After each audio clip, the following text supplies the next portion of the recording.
We're holding the last chapter of Bab Metzia. It's called Abayas Valiyah. The whole Nazikin, which is Baba Kama, Bab Metzia, Baba Bas, was originally one Masechta, 30 chapters. It's like Masechtas Kalim, it's 30 chapters.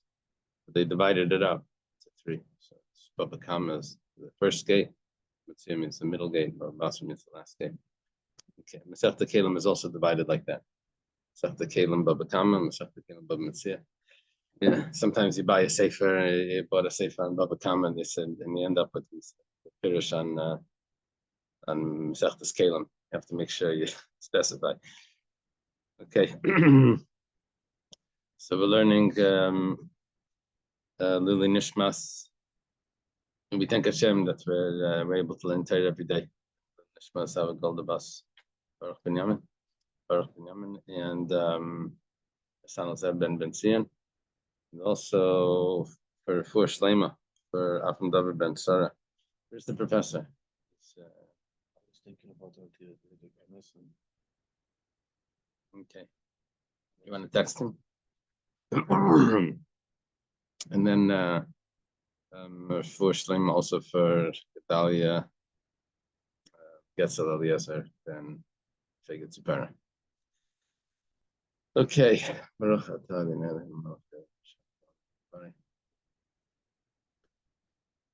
It says like this. Mishnah starts. Abayas Valiyah Shel Shnayim Shenaflu. 2 people owned the house.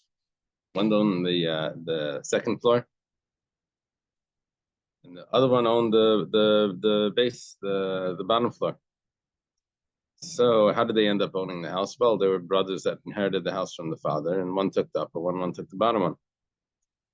So, and then the house collapsed. There's name Chalkim Beitzim Ma'avanim Ba'afer. So when it collapses, so there's wood, there's stones, there's dirt that's divided amongst them, and they divide it equally. And also they check which stones would be the ones that would break.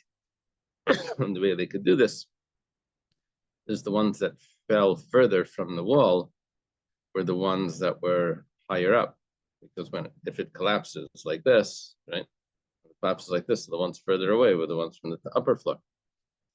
So, let's say one of them recognized some of his stones. He says, "Yeah, that was in my kitchen, and I had written on it whatever." So, Naitla, he takes them, and that counts for the calculation of how they're going to divide it, because he just got already one stone. So then another person would take another stone corresponding to that. The Gemara will see if the other person is taking a broken stone corresponding to that or another whole stone corresponding to that. We'll see. We'll see how that's going to play out. Okay. Midik Tani Roy, and the Gemara says, from the fact that you say that you're able to tell which stones broke, Mechlal Dikal Mekam Alayo. We see which ones. Obviously, you're able to figure out which stones broke and which ones aren't. So you're able to see if it fell because of pressure, chabasa, or chabata. Or chabata means the impact. Now, what that means is that either it collapsed straight down. Now, why would it collapse straight down? Because the bottom ones cracked. It didn't have the support for the upper ones, so it just crumbled like this straight down. Or did it fall over sideways? Now, if it fell over sideways, which we're calling chabata, then there was an impact on the upper stones, and they all broke, probably. The lower stones would not have broke. If it was the chabasa, which was the pressure, then the reason why it fell was that the lower stones cracked, and that's why it fell down. So one is what's the cause, and one is what happened because it fell.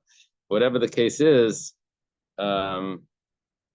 there's different ways that it fell, and we should be able to tell who has the broken stones. If that's the case, that we're able to tell who has the broken stones, so Reisha Maicholkin. Why do we say in the first part of the Mishnah we say that when you divide the stones, you're not actually dividing them? We have to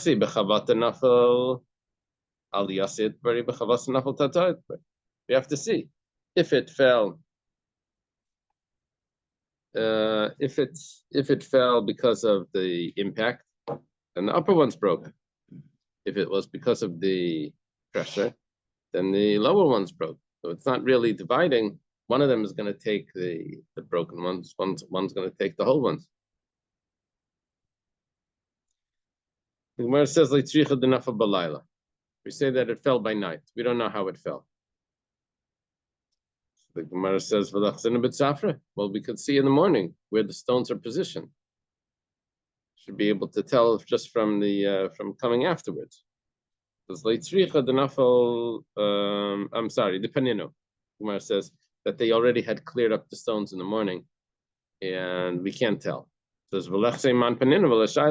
well, someone had to do that clearing up, so we can just go ask him, when you cleared it up, where were the stones?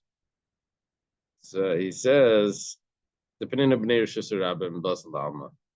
The people from the Rosh Hashanah came, they cleared it up, and they're already gone. You can't ask them. People from the highway, they came there, now they're down the road already. Now we have another approach. Let's say after they cleared this up, all the stones were placed into one of their properties, and then so whoever has it in his property, he would be the muhsik. He's the one that has the assumed status, the assumed owner, and the other one that's going to want the whole stones will prove it that they're yours. Meanwhile, they're in my property. It says that's not going to really work because it's in the property of both of them, because it was a courtyard there. The courtyard belonged to both of them, so it's in both their courtyards. No one really has the assumed ownership over the whole stones. Inami b'rshus harabim, or else maybe the stones are piled up in the public property, so no one has assumed ownership as well. There's another option. We say that they're partners, and you can't say. Usually you say, if it's in my property, then it's mine. But when it's partners, even if they have a shared property, so they allow each other to put items in each other's property. And so he can't say that it's mine because it's in my property, because we're partners. The other person will say, well, I keep things in your property, you keep things in my property. Just the fact that it's there doesn't mean that it's yours. It sounds like they're not partners in the stones. Right. It sounds like each owns the stones for his floor. Right. But they're partners in the Chatzar? I guess that's what it's saying. Yeah. What are the partners in?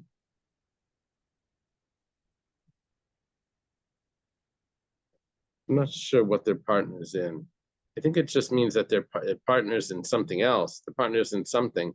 And whenever you have partners, they use each other's properties. So the fact that it's in his property wouldn't prove that wouldn't make the assumed status that it belongs to him specifically. Maybe they're treated like partners in the event of this event. I mean, just because they own the house. Well, somebody owns, well, each owns it seems like each owns his house and the structure around it. Let me see the notes on where it says they're partners. Yeah. Today, the owner of condos, they own their condo, and then the shared area, like the pool area, other stuff, is divided upon other condos. So people own their condo and maybe 10% of the public area. It's only 10 condos. Do you think that it's talking about that they own the public area together? So here it says, partners such as the two parties in this case who jointly own the house that collapsed generally allow each other to keep things in each other's property. Hence, the fact that the stones are in the property of one of them does not establish him as the exclusive possessor. Now, each partner's property, this private courtyard, is viewed as though it were owned by the other as well, insofar as he is allowed to leave things there. enters if the stones are lying in property owned by both of them. Okay.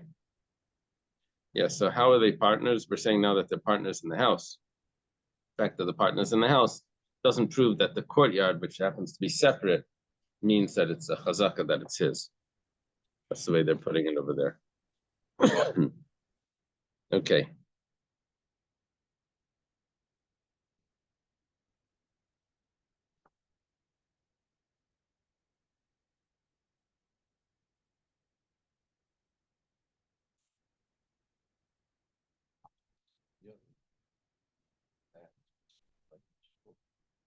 Right.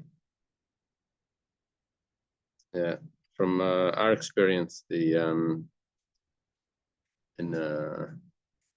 living like in an apartment building, so people like to use what's outside their door. They put things. They put. It starts with they put a mat, and then they put a hat rack thing, and then put a thing for boots. And then it turns into storage. It turns into some storage, and then it just piles up over the years, and until the neighbors complain. Yeah. Okay. Imhaya echad me'makir. So the Mishnah is now talking about if one of them recognizes his stones. He recognizes maybe there's some painting on the stones, then he takes those stones, and the other one is going to take corresponding to that, but we have to see. But first of all, he takes those stones. Bala Matayan, Gemara asks, what is the other person claiming when this person says, "Oh, that's my stone. It has a picture of my family still on it"? What does he? What does the guy say? Either come in. If he says yes, you're right. That's your stone. Take it. So pshita. So the Mishnah doesn't need to tell me what they agree to. If this is what they agree to, we don't have to go to that. There's no argument over that. And if he doesn't say yes, he says, "So lamanaitel, then why is the person allowed to take it?" He says, "Oh, that's my stone. I can recognize from the grain that it looks like the." Another guy says, "What are you talking about? I had that also. That stone exactly like that." Rather, what's happening over here is one person says, "I recognize the grain in that stone. That was clearly from my kitchen. I recognize it." The other guy says, "I don't know, maybe. I don't know."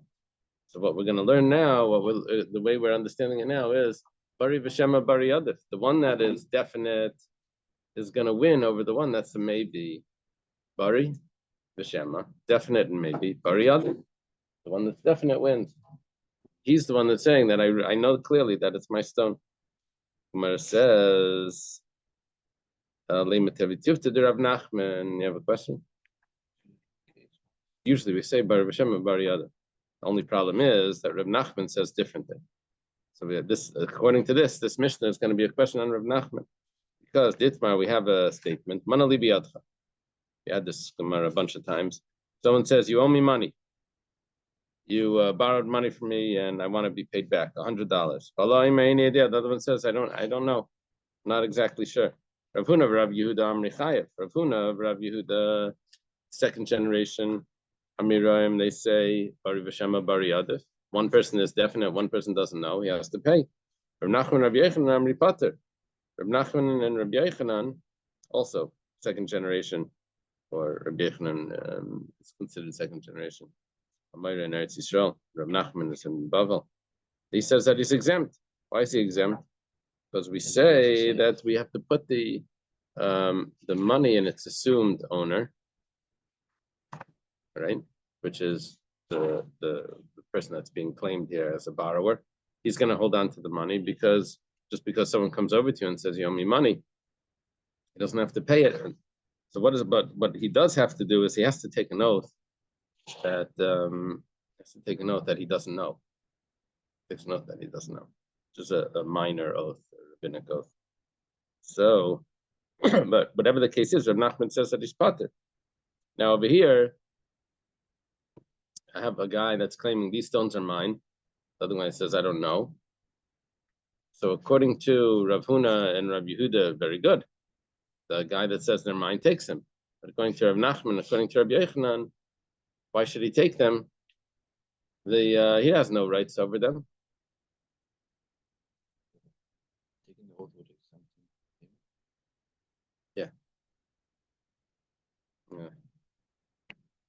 Yeah, we're talking about a case the guy doesn't have a document. They're just walking over to him and saying, "You owe me money." You just, there's sometimes people do this. They just try this 100 times till they get someone to, and if, especially with the I don't knows. So the context of this is when a house just collapses, they're able to. House collapsed. Now they're trying to figure out who owns the stones. One of them recognizes some of the stones. So if he recognizes it, he takes them. You might ask him, why is this even a discussion? If the other person agrees that the stones are his, then obviously he takes them. You are saying now that the other person doesn't agree. He just says, I don't know. So he says, oh, if he says, I don't know, so then according to one opinion, that's good. According to the other opinion, how does he understand the Mishnah? So the Gemara answers, Kadam Rav Nachman kan sheis esek shvua b'neim, Rachanami kan sheis esek shvua b'neim. There's a case where Rav Nachman will agree. He will admit to the other opinion, and he will say that the person has to pay, even though he says, I don't know. Usually he says, if you say, I don't know, so he doesn't have to pay because he's holding on to the money. But over here, see, really, we can answer this differently. Really, we could say that Taisus asked this. Really, we could say that usually, when does Rav Nachman say that you don't have to pay the money when someone comes to you and says, you owe me money, and you say, I don't know, that's because you're the one that has the money in the pocket. So it's assumed that that money is yours until the guy can prove it. And he can't prove it. He's just sounds very determined, but that doesn't mean that he's right, just because he sounds determined. So he says, you definitely owe me money. But and the reason is because the other person has it in his pocket. But over here, he doesn't have it in his pocket. So maybe over here, Rav Nachman would agree, because it's in the property of both of them. Taisus says, Mikol makim b'hachi chashav muchsek. Taisus says, and Taisus lema tevi tifta, to go down like a little over halfway. Yes, Mikol makim. Taisus asks questions and gives answers without saying that it's a question and answer. He says, he'll say va'afal gav, and even though it's like a question that he's asking, and he answers that nevertheless is considered a muchsek, because we know muchsek, it's assumed that it's his because we're dividing it in half. Now this guy's coming to take more than half. Well, at least in the value, because he wants the whole stone. So the Gemara answers this problem, and it says that Rav Nachman would agree in a case where there was already an oath. For example, he says, you owe me $100. The other guy says, you're right about 50, but the other 50, I'm not sure. So then he becomes a maid of a mixas because he admits to 50. What about the other 50, which that he's supposed to take an oath? What's the oath? He says that I don't owe you. So he swears that he doesn't know, but because he doesn't know, so he can't take that oath. So then he has to pay. This is the type of oath that he has to pay for. He can't swear. So you say, that's what we're saying. So you must be saying like this. The person over here says, this stone is mine and this stone is mine. He says, I know, I agree to this stone, but this stone, I'm not sure. So it becomes a maid of a mixas. Then he has to take the oath about the other ones. He can't take that oath, so that's why the person is going to get it. That's how Reb Nachman would agree to the halacha of our Mishnah. Because we throw in one more detail that there's talking about a maid of a mixas where he admitted that some of the stones aren't his. No, I'm just I'm surprised it's not going into damage stuff. Who's responsible? Oh, for the house collapsing? Yeah. No, it's ignoring that. It's not blaming the collapse on anyone. Like, I mean, you could make the point like if it was the stones that were weaker. Like It was an old house. It was an old house. They inherited a house. They were living in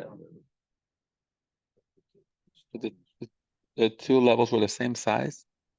You know. 2 levels of stones. I mean, like the lower ones should be wider than the upper ones. Yeah, that we'll see in a moment.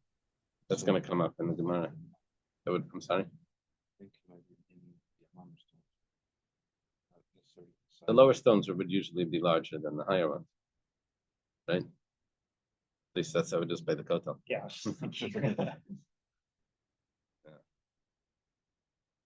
That's because they built it later and Cushions and everything. I think Maybe they higher? fixed up the upper part. Okay, Elizabeth, that's what you wanted to say? The stones, the size of the stone. I was just thinking that it basically like it belongs to both. Like how so here like the one that does the claim is the one that gets the preference, because then the other person has to request it to the north. Or According to Rav Nachman, if the person agrees to some of the stones that the person's claiming, and some of them he doesn't agree, and some of them he is denying or says I don't know, then he would have to take the oath. the Question is- stones belongs to both. The Now, stones which wrong one's though. The which? question is if it's the broken ones, or broken stones, or the whole stones. That's what they're fighting over. They're showing up in the morning, and everyone wants the whole stones, not the broken ones. My stones. Yeah. Just imagine with kids, it's talking about cookies. That makes sense. My cookies are the whole ones, right? Okay. So so we said that when he takes the stones that he says are his, so that comes off the amount of stones that he's supposed to get. Because we're not changing the amount of stones just because he says some of them are his. The stones are still 50-50. So So Rav understood that this guy is claiming that I recognize that stone from my kitchen, and therefore that's a whole stone, and I'm taking it. So now, okay, that's stone number one. So now let's give the other person, the brother, let's give him. There's Reuben and Shimon, right? The two brothers. They own this house. Reuben owns the top, Shimon owns the bottom. So Reuben says, I recognize that stone from my kitchen, so I'm taking that one. Now we give Shimon a broken stone corresponding to it, because he's just took a whole one. So what could correspond to the whole one would be the broken one. Let's say half a broken, half a whole. Let's say, okay. Alma kivin damarini idea. Well, that becomes problematic when he says he doesn't know, so he really loses out. He ends up with broken stones. Amalei Abaye says Adarabba, hareyatfei. It comes out exactly the opposite. This guy that claims, oh, you just found your stone that you recognize, so that's the whole one. So you're actually messing yourself up, because you're saying that you recognize this, midahani yada, the fact that you recognize that stone, fei la yada, obviously you don't recognize the other ones, which means that your other stones are all broken. So when you come in and you claim that you recognize one of them, that means that the other ones, why aren't you recognizing the other ones? Because they're broken. So you're going to end up with all the broken ones when you claim that one good one. Su Leslie, he doesn't get any more whole ones. So which means, so v'idach kulu dehaichnenu, and all the other whole stones are going to go to the other person. This is Abaya's question on Rava, the way Rava is explaining it. Elamar Abaya, rather Abaya says v'chej ben shleimus. Well, do is like this. This guy takes a whole stone because he recognized the grain in it. He says that it's his stone, and that's the way it looked in my kitchen. The other, so that's Reuben. So we say, okay, let's now allocate a stone for Shimon, a whole stone. So we're gonna just do it. Every time Reuben says that the whole stone is mine, we give a whole stone to Shimon as well. The Gemara says, well, what does he gain by saying a whole stone is his? If they're just going to divide it up, we're going to divide it anyway. We're going to split it 50-50.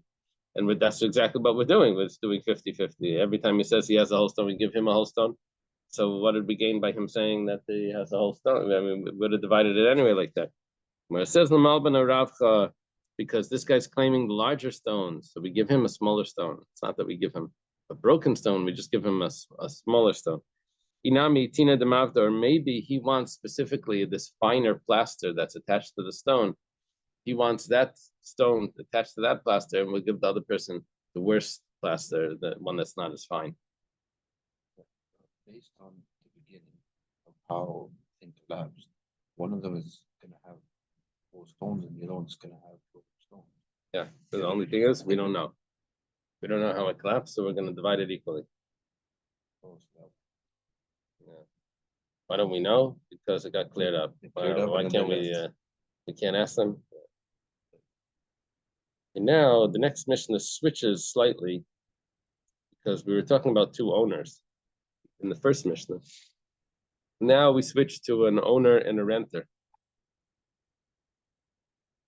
Abayas Valiyah. there's a house and there's a upper floor. Upper floor is going to be rented out. And the house is where the owner lives. This is how it is in Crown Heights, right? The owner lives on the bottom floor and all the upper floors are rented out. I think that's how it works. Nifchusa aliyah. There's a hole in the floor of the upper floor that collapsed. Okay, this was not intentional. It's not that they made a laundry chute. It's collapsed. To get to the other side, you have to walk around the hole. So vein balabayas reitzel asakim. The guy on the bottom, the owner, doesn't want to fix it. So the guy on the upper floor, he goes and he moves down. He rented him a house. You're supposed to supply him a house, right?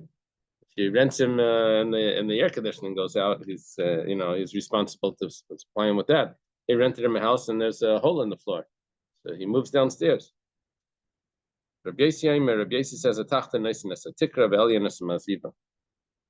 It's not all the obligation of bottom floor to fix it. It's the obligation of him just to put on the beams, and the upper floor is meant to put on the maziva, which is a plaster which should cover the floor. Now, there's going to be two explanations in the Gemara for what Rabbi Yossi is referring to, but a simple explanation the Gemara is going to start with is that the beams and the floorboards is like the structure. He has to put up the structure, but the plaster that goes over it is so that there's no leak, there's no damage that comes down. And Rabbi Yossi would hold, according to this, that you have to protect to make sure that you don't cause damage. So you have to make sure that you don't drip, your Nagelwasser doesn't spill right through to the, every time you mop the floor, that it's dripping down into this person's property. So you have to put down a plaster. You have to put down the carpet if you're gonna jump in an apartment building. The kids jump, and everyone downstairs hears them. Okay, so that would be the difference. Where Rabbi Yossi would hold that it's up to the one that causes the damage to protect from causing damage, and the Tanna Kama doesn't seem to hold that. He holds that no, you make sure that you don't get damaged. You tell the bottom guy somehow put a drain system up so that when they wash their floor, it doesn't bother you. That's what it seems at the beginning, at least. And the Gemara is going to adjust it. Nifchasa bekama. How much is this hole where we're allowing the guy on the upper floor to move down? Rav Amar Beruba. Rav says it's a majority of the floor. Shmuel Amar Ba'arba. Shmuel says that it's arba. Sounds like arba tfachim. 4 square tfachim. Yeah, because if it would be amas, it would be arba without the hay. So 4 tfachim. So even a small area like 4 tfachim, which is maybe 16 inches, maybe 12 inches. Yeah, that would be a foot by a foot, like a tile, or something. Usually, tiles maybe are 2. How big are tiles? These ceiling no, before they used to be 12 by 12. This is like 36. 1.5. Okay. So there's a machlekes Rav and Shmuel if it needs to be entirely broken for him to be allowed to move down, or just even a small hole. Rav Amar Beruba. Rav says that it needs to be like majority broken. So aval barba, but if it's only 4 tvachim, no adam dar chetzev l'matza v'chetzev l'mayla. Says because he can put whatever item he kept over there. He had some flower pot. That item he'll put downstairs, and it's fine. He's allowed to have some of his items upstairs and some of his items downstairs. Shmuel Amar Barba. Shmuel says no. Once it's 4 tvachim, he doesn't want to live like that with his fish tank or his potted plants. He doesn't want them downstairs. He wants to be with them. So therefore, he's going to move down just because he doesn't have that one spot. What's the case? If when he rented it, he said, "I'm renting this attic, this upper floor, Azda." Now you lost it. Your muscle. He doesn't have to supply him with another one. It's not what he rented. He says, no, I'm renting a upper floor from you. Oh, so Lugale Achriti. So why is he moving in? Person should get him another upper floor. That's what he rented. That was in the lease. So the Gemara says, Amarava leitricha damalei aliyazu shani maskala isalka salak badei inaches chavis badei. The way he rented it was, he says that while it's standing, then I'm going to go up, and when it falls down, then I'm going to come down. The Gemara says, if that was the original arrangement, I don't need a Mishnah to tell me that if there was an arrangement, you keep the arrangement. That we don't need Mishnayos to tell me. We have a Mishnayos that tell me what to do if there's a conflict. This was the original arrangement. Ravashi says, he says, I'm renting this attic, which is on top of this house. Aha. When he says that's on top of this house, what he's really doing is he's like subjugating the house to the aliyah. That means that if the aliyah isn't there, that he's going to move down. Similar story, but a different case. Similar is a person that tells to his friend, I'm going to sell you this vine that's hanging over this peach tree. And then Vineka Parsik, the peach tree got taken out. It died, they removed it. So the story came to Rabchia. You're obligated to replace the peach tree as long as the vine is still there. So in other words, like the peach tree is subjugated to the vine, so to the house is subjugated to the attic, because the way he rented it, he said that I'm renting this house, which is on top. I'm renting this attic, which is on top of this house. He's subjugating the house to the attic, which means that now he has the rights to move in onto the bottom one.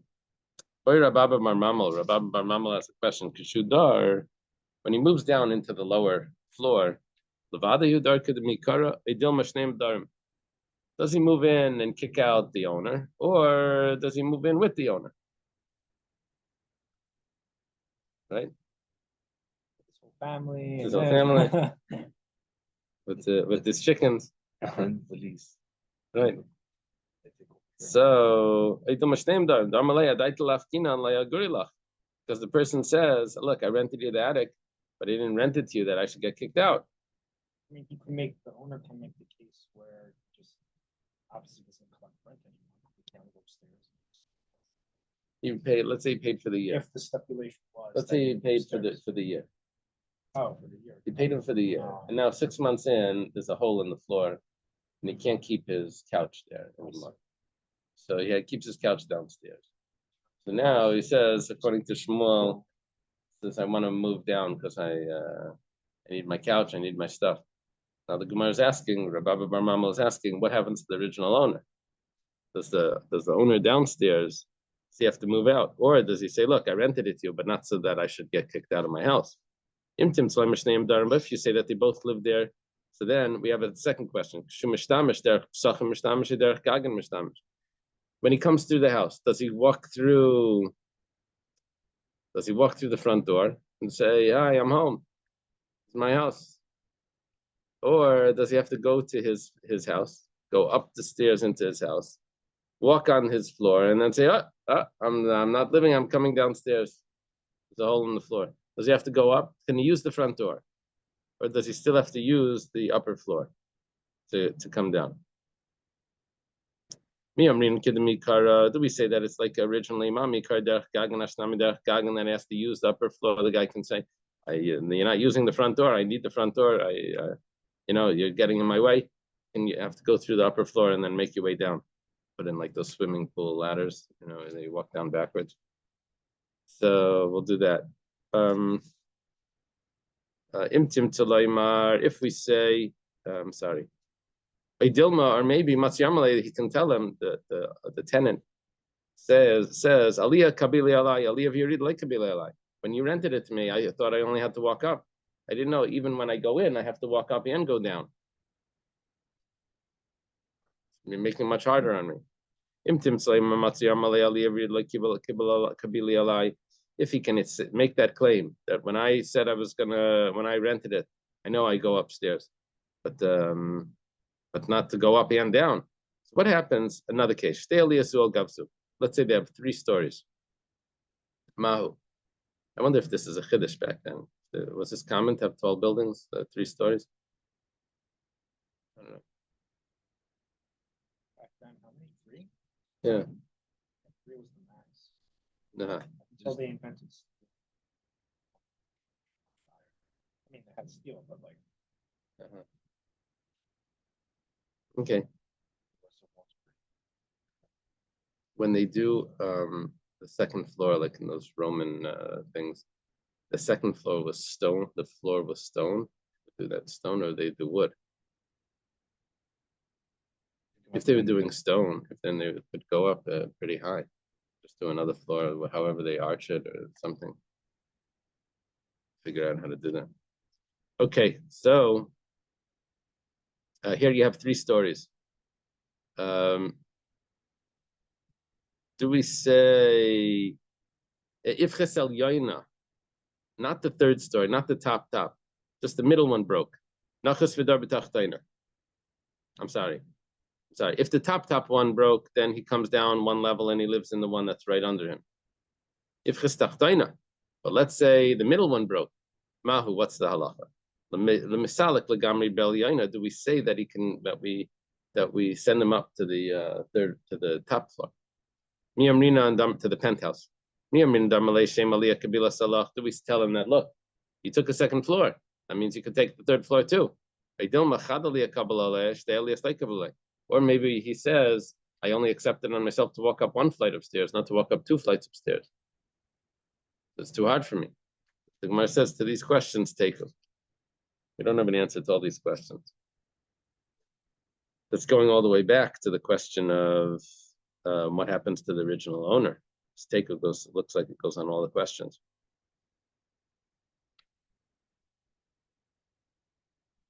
Some of the Rishonim hold that whenever it says imtim talaymar, we follow that opinion that way. It's like a flow chart.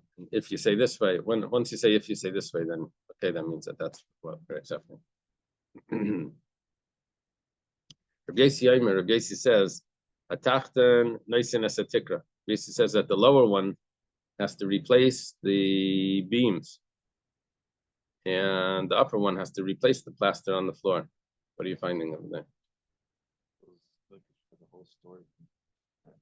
Stories and talking about like 1800 performances.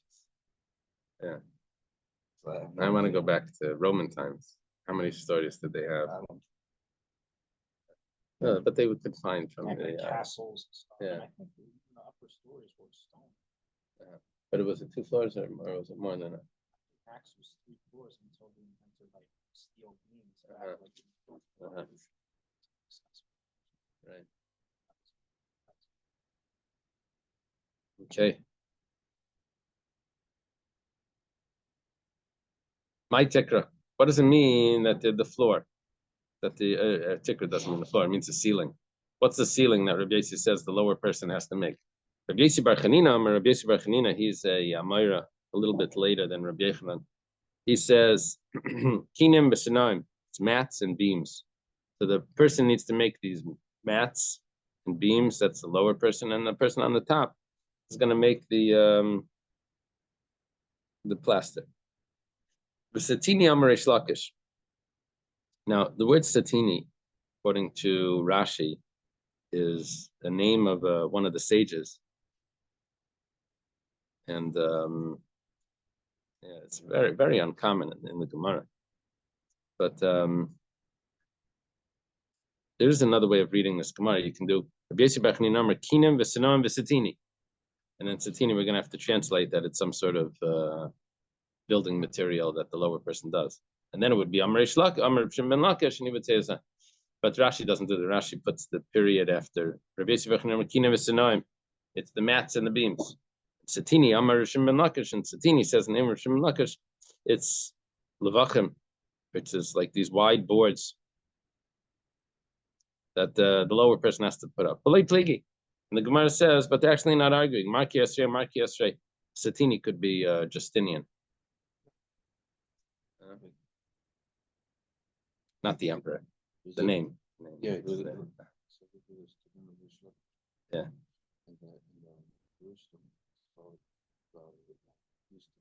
Houston. Oh, in the Hillel says from the notes that he's called Houston in the Talmud Yerushalmi. Justin. Houston. Y is a J. Okay. And the Gemara says that Marki Esrei, it depends on the custom. So they're not really arguing, it's just it depends on the custom. Interesting. Both in Eretz Yisrael. Hanu Beit Shrei, the Havidayri, Chad Aliyah B'Chad Tatoi. There's these two people, one lives on the upper floor, one lives on the lower floor. Ifchis Ma'aziva, the plaster wore away. Himashi Maya, when this person would wash water, would pour water, would damage the bottom. Mimasakin, who has the obligation to fix it? Reb Chia bar Abba Amar, there's going to be a machlokes, two Reb Chias. Reb Chia bar Abba, he says, Elyon Masakin, the upper one has to fix it. Rabbi Loi, Mishum Reb Chia bar Yosi, Rabbi Loi, in the name of Reb Chia bar Yosi, another Reb Chia, he says, Atachtan Masakin, the lower one has to fix it. But Simon, if you want to remember who holds what, the Yosef who read Mitzrayim, Yosef went down to Egypt, which means Yosef, which is Reb Chia bar Yosef, which is the second opinion. He's the one that goes down. He's the one that says that the lower one has to fix it. Yeah, that's to help your memory. If you want to remember who else was. Umar says, Reb Chia bar Abba Rabbi Loi, which is the two opinions here. Reb Chia bar Abba is the upper one. Rabbi Loi, in the name of Reb Chia bar Yosef, is the lower one. Look to the Rabbi Yosef Rabbanan Kamifti. Maybe they're arguing exactly what Rabbi Yosef and Rabbanan are arguing about in our Mishnah. Right? In our Mishnah, Rabbi Yosef says that the upper one puts on the plaster, which would mean that he would hold like Reb Chia bar Abba. The upper one puts on the plaster. Lamanda Marelian Misak, and the one that says that the upper one fixes it, he says that the one that causes the damage is the one that's obligated to distance himself from the victim. He has to make sure that he doesn't cause damage. Right? The protection. It's on the perpetrator to make sure he doesn't cause damage. Mandar Metachta Misak, and the one that says that the lower one fixes it. It says you don't want to get damaged. Put up, better, drains or whatever. You have to distance yourself. Make sure you don't get damaged. Gemara says, "V'tizbera Rabbi Yosef Rabbanan Linin Zaken Pligi." Do you really think that back in our Mishnah that the machlekes Rabbi Yosef and Rabbanan has to do with who is obligated to distance themselves from the damage? We have a clear Mishnah exactly the opposite, because we have a Mishnah in Baba Basra, the second chapter there. It says, if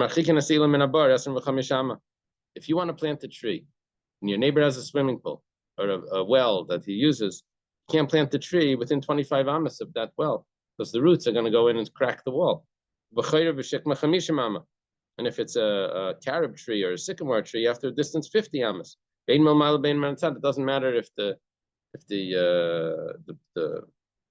topography, the elevation of the where it is, if it's higher or lower on the thing, it doesn't matter because the roots could go up or weaken, and or even if it's below, it's going to mess up with the wall. If the well was there first, then it's nice and dumb, then we cut down the tree. And what does it mean by nice and dumb? Who do we give we cut down the tree, and we give the owner of the tree the value of the wood, of the value. But we cut it down. Now, the person with the pit has the rights to have it there. He was first. If the tree was there first, we don't cut it down. We're not sure who was there first. Two new owners or something. So then you don't cut it down. Rabbi says, even if the pit was there first, you don't cut it down. Because each person can do whatever he wants in his property. My property. Alma, whatever the case is, Rabbi Yossi holds, Rabbi Yossi Alma, Rabbi Yossi Sav, Rabbi Yossi holds, if you don't want to get damaged, move away. Don't put your swimming pool right next to the edge of my property. You knew it's my property. I can do whatever I want there. You don't want to get damaged. Move your swimming pool 15 or 25 cubits in. Rabbanan sabri ala mazik lachis asmei. The Rabbanan say no. The one that's perpetrating, he's the one that has to distance himself. Well, what comes out is exactly the opposite of our Mishnah, because in our Mishnah we said Rabbi Yossi holds the one on the upper floor has to put down the plaster. That would mean that the mazik, the damage of the perpetrator, has to distance himself. And in this Mishnah, when it comes to the pit, we say that the victim has to distance himself. So it can't be that the pshat in our Mishnah has to do with who has to distance, the perpetrator or the victim. If you want to say that they're arguing in about a biplukta, and they're arguing about a machlekes to Rabbi Yossi Rabbanan, the hasam kamiflagi. Rabbi Yossi Rabbanan, the hacha b'ma'iflagi. So the Gemara says like this. Well, what we can do is like this. We can say that Reb Chia bar Yossi and Reb Chia bar Abba that are arguing about who has to fix, they're going to that machlekes in Baba Basra. They're saying that there's a machlekes over there between Rabbi Yossi and the Rabbanan, and I know the Rabbanan hold that the perpetrator has to distance. So that would mean the upper one has to has to fix the leak, and the one on the bottom would that and the Reb Chia bar Yossi that says the lower one, he would go like the like Rabbi Yossi there, that says that the victim has to distance. So what's the machlekes over here? Back to explaining our Mishnah. Gemara says they're arguing about strengthening the roof, strengthening the ceiling. Rabbanan sabri maziba achsuki tikru, achsuki tikru al tachten by lachsuki. Rabbanan say that when you put the plaster on the roof, that's strengthening the ceiling. And see, there's the ceiling and then there's the upper floor. So there's the upper floor, that plaster that you put down, that strengthens the ceiling. Since the lower one has to make the ceiling, so the plaster that the upper floor puts down strengthens that ceiling. And Rabbi Yossi savar maziva shvi gumasu. No, the plaster is not to strengthen the ceiling. The plaster is to even out the floor, to play marbles. And to straighten out the floor, that's the upper person's decorations. He has to do that. Where says, Aini, is that really so? I have a question. A question on Reb Chia bar Yossi. Reb Chia bar Yossi says that the lower one has to do the fixing. The question is that even if he would hold like Reb Yossi, back in Baba Basra, where Reb Yossi says that the victim needs to do the fixing, but that's only if it's not a direct damage. Reb Yossi says that if you're going to plant a tree, the roots may end up spreading out and causing damage, but I don't know that that's going to happen. And if it does, it's going to take a while for those roots to grow. So it's not direct. Reb Yossi agrees that even though the victim needs to move himself, and the perpetrator can say, look, it's my property, I can do whatever I want, but Reb Yossi would agree that you can't take an arrow and shoot it.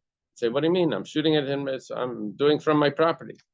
If it's an arrow, if it's something that's that eerie is an arrow, if it's something that's so direct, so Rabbi Yossi would agree that the perpetrator is going to be responsible.